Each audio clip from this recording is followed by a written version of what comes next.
Hi guys, good day to everyone. Um, Pakita ko lang, meron akong kinuhang trade yesterday dito.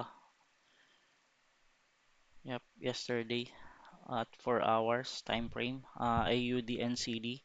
So ito yung sell entry ko. Then currently nasa 100 pips na siya. So mga nasa 1 is to 3 na siya ngayon. Ito, dito yung stop loss ko. Dito yung 40 pips stop loss. So, currently, nasa 100 pips na siya. Pag ah, siguro ma-break niya to, itong support dito, ah, bababa ko na yung stop loss ko or pwede ko rin naman siyang ibaba na. Pero i-check ko muna kung may mga high impact news. Kung wala naman, ah, siguro ano, pero pwede na rin. Ah, ayan, dito. Ayan, 11 pips.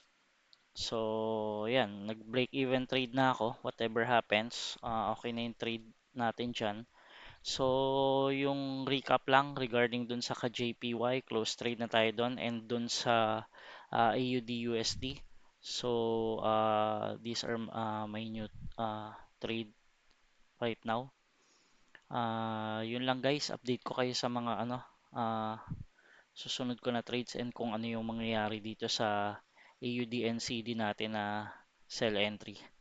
Ah, Guys, pa-subscribe naman and comment below if may question kayo. Thank you guys and keep safe everyone.